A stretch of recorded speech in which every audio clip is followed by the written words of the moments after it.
Distimia, trastorno depresivo persistente, el cual está presentado por el equipo 5, el cual está conformado por Castro, Melissa, Rivas Méndez, Brian, Rodelo Zazueta, Carla Estefanía y Sarabia Herrera, Paulina Guadalupe.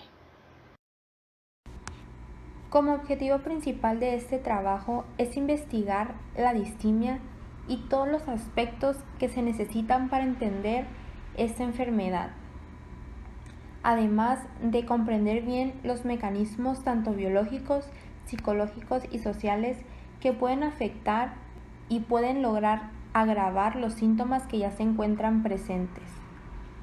Como objetivos específicos podemos mencionar que también es muy importante para nosotros conocer los factores biológicos y los compuestos que tienen un papel importante en esta enfermedad, además de las causas que pueden intensificar a la distimia. Como introducción tenemos que la distimia es el estado de ánimo frecuentemente depresivo la mayor parte del día de la mayoría de los días, demostrado por el sujeto o también puede ser observado por los demás durante al menos 2 años en los adultos y 1 año en los adolescentes y niños. Según el Manual Diagnóstico y Estadístico de los Trastornos Mentales, se clasifica en 2 subtipos, que viene siendo la distimia de inicio temprano, que es antes de los 21 años, y la de inicio tardío, que es después de los 21 años. Generalmente antes de los 21 años se pueden observar trastornos de conducta, déficit de atención e hiperactividad, y algunos síntomas vegetativos, que son como el trastorno de sueño, el apetito, los cambios en el peso y en el cansancio o fatiga. La etiología es compleja y tiene muchos factores, ya que los mecanismos variados biológicos, psicológicos y sociales que están involucrados. Varias hipótesis tratan de explicar la etiología de la distimia.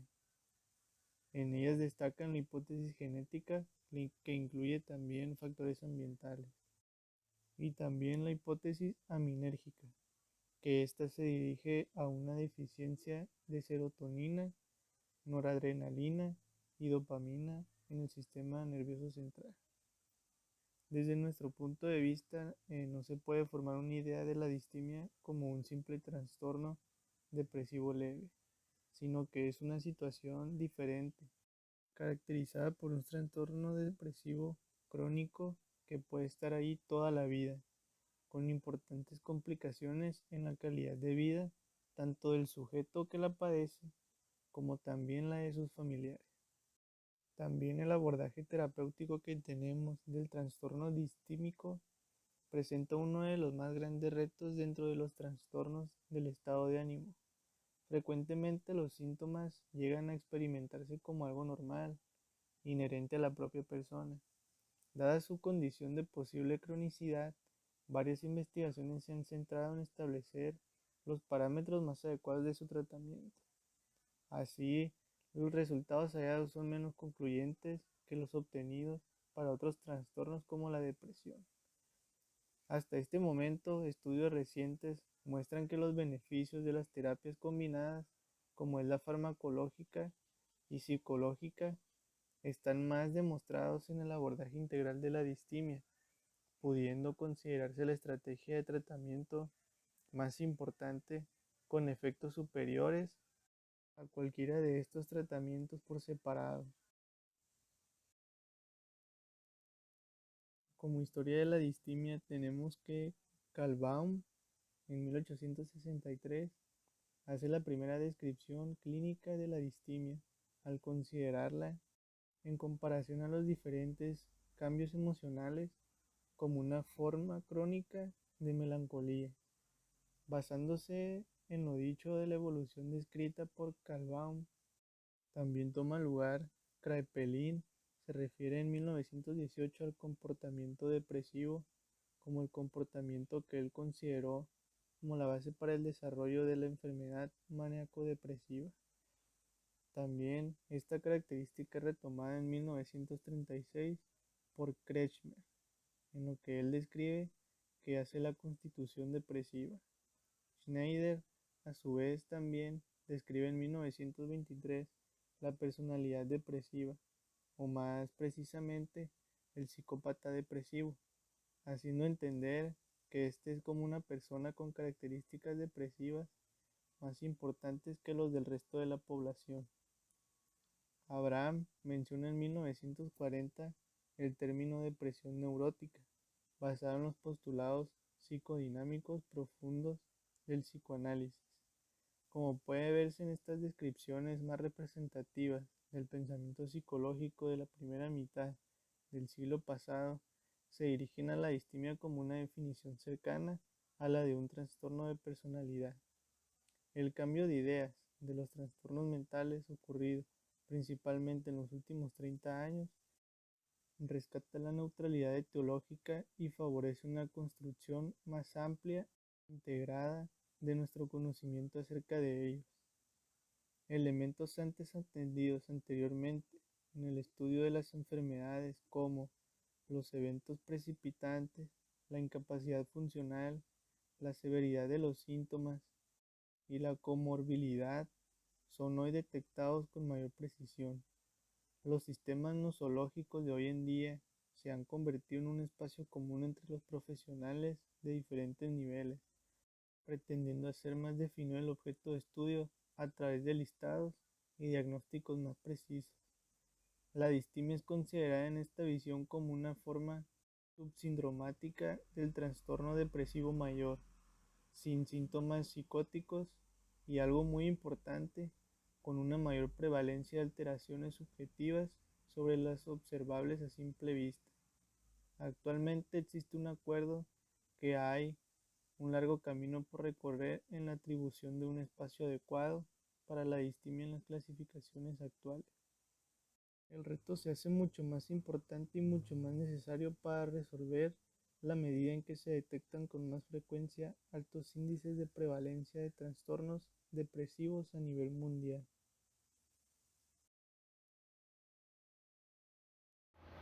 Signos y síntomas. Los síntomas generalmente comienzan de forma insidiosa durante la adolescencia y puede durar muchos años o décadas. La serie de síntomas a menudo fluctúa por encima y por debajo del umbral del episodio depresivo mayor. Los pacientes afectados pueden presentarse habitualmente negativos, pesimistas, sin sentido del humor, pasivos, introvertidos, hipercríticos respecto de sí mismos y de los demás. A continuación se presentarán los síntomas por los cuales los individuos se ven afectados. Sentimientos persistentes de tristeza, sentirse desesperado o desamparado, baja autoestima, autocrítica o sentirse incapaz, sentirse inadecuado, culpa excesiva, dificultad con las relaciones, trastorno del sueño, por ejemplo, insomnio o hipersomnia, cambios en el apetito o en el peso, energía disminuida, dificultad para concentrarse, irritabilidad, hostilidad, agresión, indecisión, pensamientos o intentos suicidas, quejas físicas frecuentes, como por ejemplo dolores de cabeza, dolores de estómago, entre otras, huir o amenazar de huir de casa, pérdida de interés en actividades habituales o actividades que antes disfrutaba. Y por último tendríamos la hipersensibilidad. Como en la mayor parte de los trastornos de depresión, no existe una causa que sea específica para la distimia. Sin embargo, se conocen ciertos factores que pueden ser los que causan la enfermedad. Vamos a iniciar por el primer factor, que es probablemente el que más nos interesa. Al hablar de la química del cerebro, el primer concepto que se nos viene a la mente, o el que más nos va a aparecer, va a ser la serotonina. Este es un neurotransmisor que se cree ayuda a la regulación de los estados de ánimo. De hecho, se sabe que la disfunción serotoninérgica puede hacer que exista una menor tasa de recaptación de este neurotransmisor, que es la serotonina, además de la actividad plaquetaria de la monoaminooxidasa. Este es una enzima que ayuda a la degradación metabólica de la serotonina y otros neurotransmisores. Otro compuesto importante es el 5-hidroxitriptofano. Este es un precursor fisiológico de la serotonina que se suele utilizar como un antidepresivo en algunos síndromes o unos trastornos que están asociados al déficit de serotonina. Entonces lo que ocurre es que durante periodos de estrés, la síntesis del 5-hidroxitriptofano en el cuerpo descienden y de esta forma la concentración de la serotonina desciende también en el cerebro. Esto puede causar un desbalance en los transmisores y, como mencioné, ocurre por aumentos de estrés. Es por eso que se utilizan distintos fármacos para controlar el desbalance y que se pueda regular otra vez el estado de ánimo. Otro de los factores que se debe tomar en cuenta son los factores genéticos. En este nos interesa bastante que hay cierto grado de susceptibilidad genética que cuando se une con otros factores como son los sociales puede causar la aparición de este trastorno. Siguiente tenemos los factores personales, que estos se basan en la personalidad, el individuo y el temperamento. Primero, cuando hablamos del individuo, nos referimos nada más que cada persona, cada organismo tiene elementos específicos heredados que pueden llevar a cabo cada acción distinta y es por eso que cada quien va a funcionar de distinta forma. El siguiente punto es el temperamento, que este se encuentra relacionado de forma muy cercana con la personalidad. Hay estudios que nos dicen que las emociones negativas que pueden salir del temperamento pueden ser un factor de riesgo para caer en una depresión y que nos pueda llevar a este tipo de trastornos. Después tenemos la personalidad, que está muy ligada a la depresión, ya que en esta se encierran distintas características como son la autoestima, la autoeficacia y la empatía, que son unos procesos que son muy importantes para poder llevar a cabo las decisiones correctas para cada individuo. Por último, tenemos los factores ambientales o sociales que son muy importantes y dependen bastante de la sensibilidad que tiene el individuo, ya que ninguna persona va a reaccionar de la misma forma a distintas situaciones y aunque se puede creer que se necesita un acontecimiento muy fuerte para poder tener este tipo de trastornos, en realidad bastan simplemente una acumulación de varios eventos para que se pueda desencadenar este trastorno. Diagnóstico. Para que se pueda hacer un diagnóstico de un trastorno depresivo persistente, un estado de ánimo deprimido o irritable debe persistir durante al menos un año en los pacientes y debe ir acompañado de al menos 2 de los otros síntomas depresivos mayores. Debido a que se ha demostrado que la depresión coexiste a menudo con otros trastornos psiquiátricos como el abuso de sustancias o los trastornos de ansiedad, buscar un diagnóstico y un tratamiento temprano es crucial para la recuperación del paciente. Un psiquiatra infantil u otro profesional de la salud mental generalmente diagnostica un trastorno depresivo persistente después de una evaluación psiquiátrica integral. Una evaluación de la familia del adolescente, cuando sea posible, además de la información proporcionada por los maestros y los proveedores de cuidados, también puede ser útil para hacer un diagnóstico. Cuando estamos frente a una persona que tiene síntomas que nos hacen sospechar que tiene un trastorno distímico, se debe platicar con él para explorar si presenta la cantidad y tiempo suficientes para realizar el diagnóstico. La mejor forma es enlistar los síntomas y estimularlo a que hable de ellos. Siempre debemos resaltar que se trata de un trastorno que debe ser tratado, pues no es normal que el ánimo se encuentre alterado de forma que interfiera con sus actividades cotidianas. Dentro del tratamiento encontramos el tratamiento farmacológico, que es el único que ha demostrado una evidencia significativa de efectividad solo o en combinación con la psicoterapia. No se han evidenciado diferencias entre la eficacia de los diferentes tipos de antidepresivos, cuyas principales diferencias están más en el tipo de efectos secundarios que pueden llegar a provocar.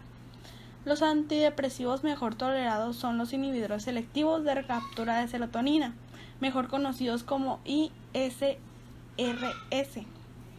comparados con los antidepresivos tricíclicos, mejor conocidos como ADT. La decisión de emplear uno u otro tiene más que ver con el perfil de efectos secundarios y la respuesta a un antidepresivo en tratamientos previos o en familiares de primer grado.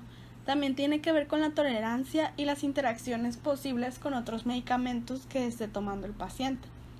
También con el precio o la existencia de alguna contraindicación por la presencia de otra enfermedad. No existe evidencia empírica de que un inhibidor selectivo de recaptura de serotonina en particular sea más efectivo que otro en el tratamiento de los trastornos afectivos en los pacientes. Aunque hasta este momento no hay guías específicas de dosis, se recomienda utilizar para el trastorno distímico dosis bajas del medicamento, monitorizando de forma cercana para incrementar lentamente la dosis según la respuesta al tratamiento y también de su tolerabilidad. Además de los antidepresivos de recaptura de serotonina, existen otros fármacos antidepresivos que son utilizados en el tratamiento de la histamina. Los antidepresivos duales como la venlafaxina y la duloxetina, solo son en combinación con los inhibidores selectivos de recaptura de serotonina. Los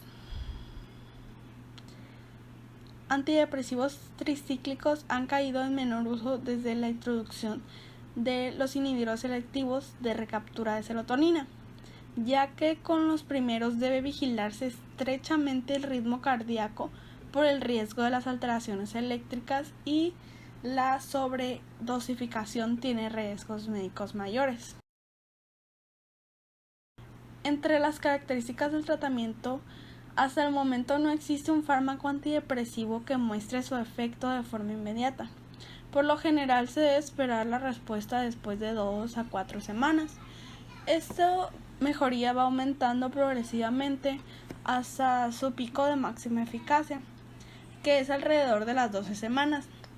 En mayor o menor grado, todos ellos pueden presentar algunos efectos secundarios, entre ellos principalmente la sequedad de boca, el estreñimiento, mareos, náuseas, insomnio o cefalia, siendo los de las últimas generaciones los mejor tolerados.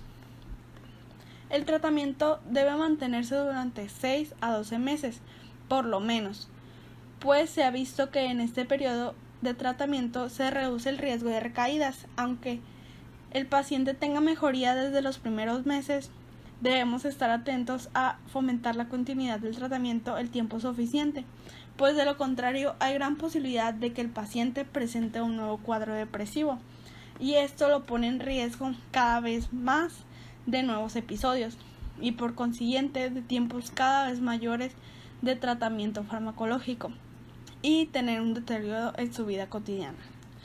Se han propuesto muchos tratamientos farmacológicos para el tratamiento de la distimia. Es necesario conocer si las diferentes clases de antidepresivos tienen una eficacia similar. La tolerabilidad de los tratamientos puede ser aún más importante, ya que la distimia es una enfermedad crónica caracterizada por los síntomas menos graves que la depresión mayor. Los dos tratamientos principales para el trastorno depresivo persistente son los medicamentos y la psicoterapia, como ya mencioné antes. El enfoque del tratamiento que te recomiende el médico dependerá de factores como los siguientes: de la gravedad de los síntomas, tu deseo de abordar problemas emocionales o transitorios que afecten tu vida, tus preferencias personales, métodos de tratamientos anteriores, tu capacidad para tolerar los medicamentos y otros problemas emocionales que puedas tener.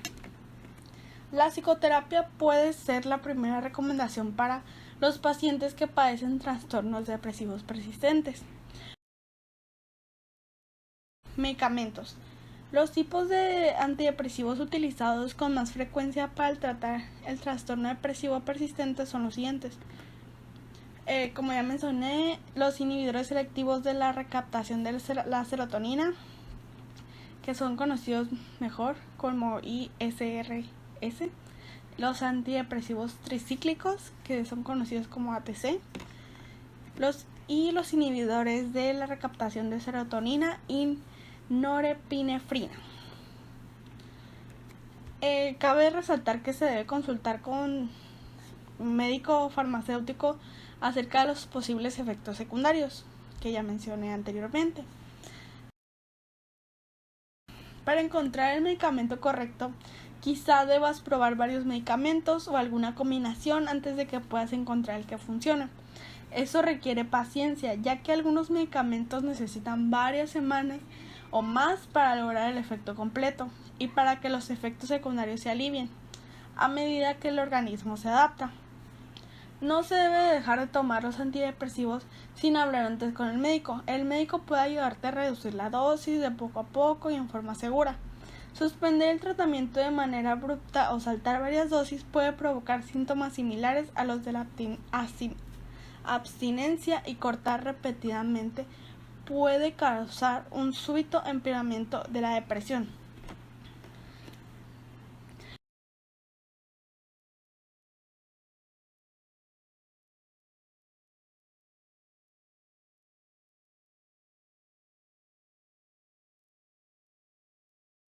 Algunas complicaciones que se pueden llegar a presentar son las siguientes. Una depresión no tratada merma de forma impactante la calidad de vida de los pacientes, altera su autoestima y reduce las posibilidades de gozar una vida plena.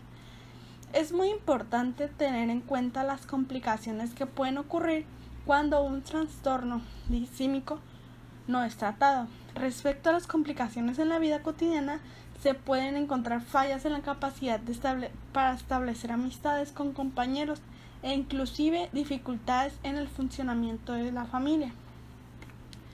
También la conducta suicida se observa en aproximadamente en el 30% de las personas deprimidas, pero afortunadamente solo pocos lo llevan a cabo.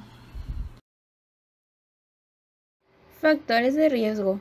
Como ya se había dicho antes, el trastorno depresivo persistente comienza a una edad temprana, como es la infancia, o a medida que pasa la adolescencia, o incluso un inicio tardío que podría ser la vida adulta. Y esto, como ya hemos visto, es crónico. Ciertos factores parecen aumentar el riesgo de desarrollar o desencadenar un trastorno depresivo persistente, los cuales incluyen tener una familia de primer grado con trastorno depresivo mayor u otro trastorno depresivo. Eventos de la vida traumáticos o estresantes, como la pérdida de un ser querido o problemas financieros. Otro factor son los rasgos de personalidad que incluyen negatividad, como lo puede ser la baja autoestima y ser demasiado dependiente, autocrítico o pesimista. Y por último, tenemos antecedentes de otros trastornos de salud mental. Un ejemplo de esto es el trastorno de personalidad.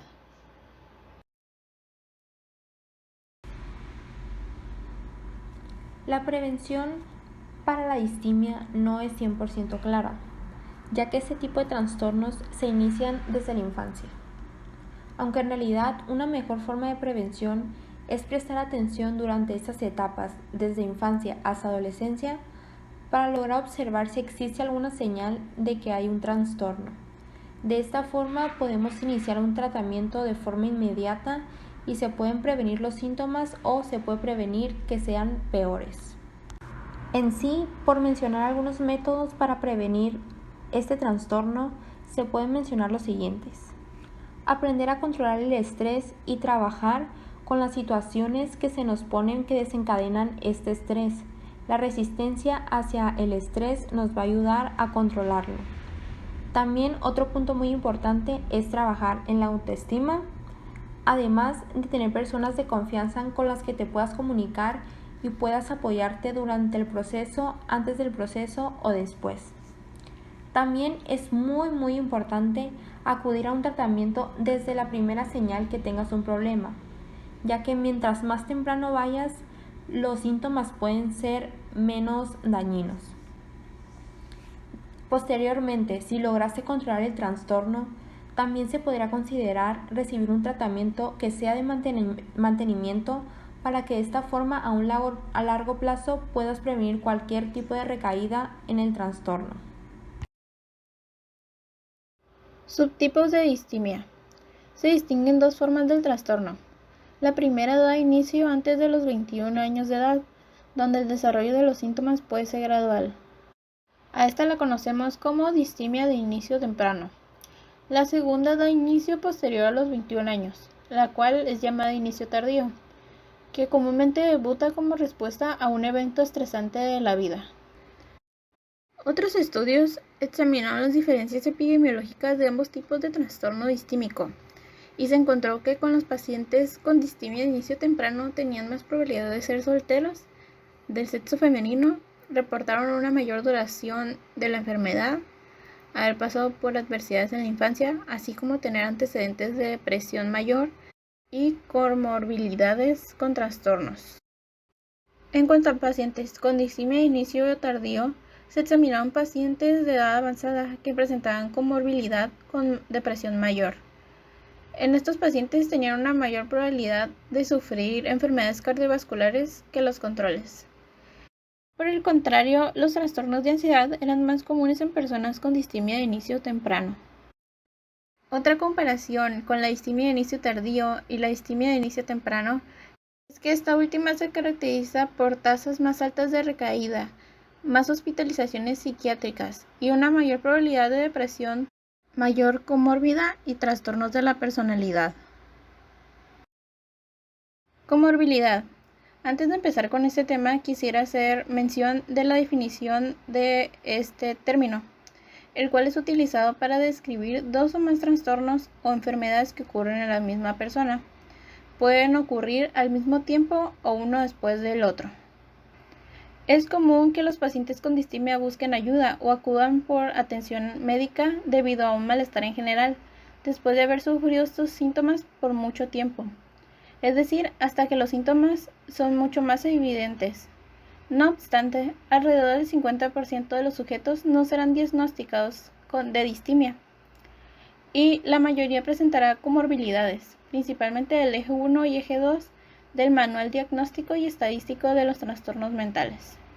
La presencia de comorbilidad con la distimia puede estar relacionada con diversos factores, pero en este momento nos enfocaremos en el caso de condiciones médicas.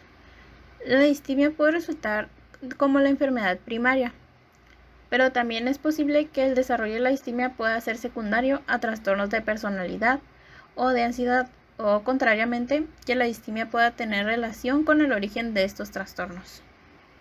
En cualquier caso, es importante denotar las características comórbidas, ya que estas resultan ser fundamentalmente importantes para el valor diagnóstico y terapéutico, sobre todo considerando que alrededor del 75% de los pacientes distímicos sufren alguna comorbilidad psiquiátrica, de las que el trastorno depresivo mayor, la ansiedad y el abuso de sustancias son las más comunes. Debe destacarse que el trastorno depresivo mayor y la distimia tienen síntomas en común, comparten un deterioro funcional importante y bases biológicas comunes, incluidas la predisposición genética y la calidad de respuesta ante los antidepresivos. Probablemente por ello sus síntomas se superponen con frecuencia. Ambos trastornos se consideran parte del espectro de los trastornos afectivos y el síntoma principal es el ánimo deprimido. Sin embargo, se dice que estos se distinguen uno de otro en gravedad y evolución, ya que la distimia es menos grave, pero tiene un curso crónico. El trastorno distímico presenta una alta frecuencia de comorbilidad con otros cuadros psiquiátricos, siendo poco común el cuadro de distimia pura. A continuación, presentaré las comorbilidades psiquiátricas comunes que se presentan.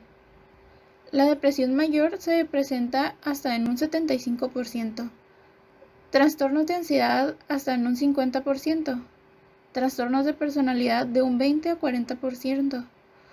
Trastornos somatomorfos los tenemos de 2.8% a 45.2%. Y por último tenemos el abuso de sustancias hasta en un 50%. Endofenotipos de distimia. Antes de empezar con este tema, hablaremos de qué son los endofenotipos. Llamamos características endofenotípicas a los rasgos clínicos diferentes dentro de un mismo trastorno, que surgen a partir de la interrelación entre la determinación genética y la influencia ambiental. En la distimia tenemos que la diferencia en la modalidad de afrontamiento es el predominio no de la ansiedad, como síntoma capital que da lugar a dos fenotipos dentro de esta patología. Por un lado tenemos a la distimia ansiosa, la cual es la que tiene ansiedad, y por otro tenemos a la distimia anergética, la cual no tiene ansiedad.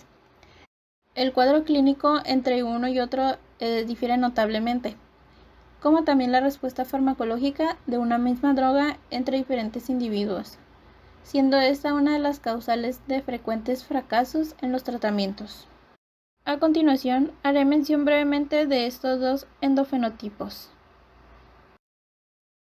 Distimia ansiosa. Muestran un perfil de síntomas relacionados con los del tipo serotoninérgico y adrenérgico. También un aumento de síntomas o afectividad negativa, predominando además del ánimo depresivo, mayor irritabilidad, enojo, miedo y ansiedad.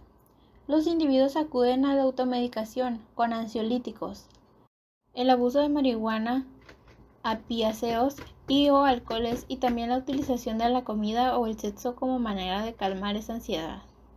En cuanto al tratamiento psicofarmacológico, los inhibidores de la recapacitación de serotonina son los fármacos de primera elección implementándolos a largo plazo. Distimia enérgica. Predomina la sensación de baja energía, reactividad retardada, inercia psicomotora y movimientos lentos. La autoestima es baja y por lo general hay una marcada imposibilidad a la hora de pedir ayuda. Por el contrario, las personas que presentan distimia ansiosa son capaces de pedir ayuda. Entonces, es más probable que una persona que tenga distimia enérgica presente ideas de suicidio antes que una persona distimia ansiosa, lo cual habría una proporción mayor de suicidios por parte de personas que tuvieran distimia enérgica. Presentan un perfil sintomático el cual infiere un predominio de base dopaminérgico y noradrenérgico, motivo por el cual muchas veces se observa una evolución desfavorable al momento de implementar el tratamiento farmacológico con inhibidores de la recapacitación de serotonina, los cuales ya habíamos mencionado antes en la distimia ansiosa. Estos sí funcionan aquí, pero en este endofenotipo de distimia no funcionan. Estos individuos abusan de sustancias como cafeína y nicotina en forma diaria, como también el consumo de cocaína o metanfetamina. Conclusión. En resumen, durante el desarrollo de esta investigación logramos entender e identificar los distintos factores que pueden causar un trastorno como la distimia. Estos factores dependen no solo de nosotros mismos, sino de los factores ambientales que son ajenos a nosotros.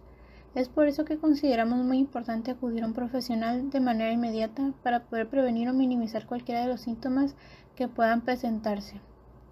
Por otra parte, pudimos apreciar que no solo le pasa a un grupo específico de personas, sino que este trastorno, además de presentarse en adultos, también puede presentarse en niños y adolescentes. Prácticamente este trastorno no tiene una edad específica para aparecer. Como antes se mencionó, este puede ser causado por varios factores, así como se podría decir que depende mucho de la persona que lo contraiga, ya sea que le afecten demasiado las cosas o no, porque como se vio en los factores, el entorno en toda su expresión es una de las mayores causas de este trastorno, aunque no se detecta la primera. Además de la identificación de neurotransmisores que pueden estar causando este tipo de trastornos, destaca la serotonina, que la estuvimos mencionando a lo largo de este video, que es el principal neurotransmisor responsable de los trastornos de expresión. Por consiguiente, también es importante tener en cuenta los distintos tipos de medicaciones que ayudan a mantener el balance de la química del cerebro produciendo una mayor cantidad de serotonina.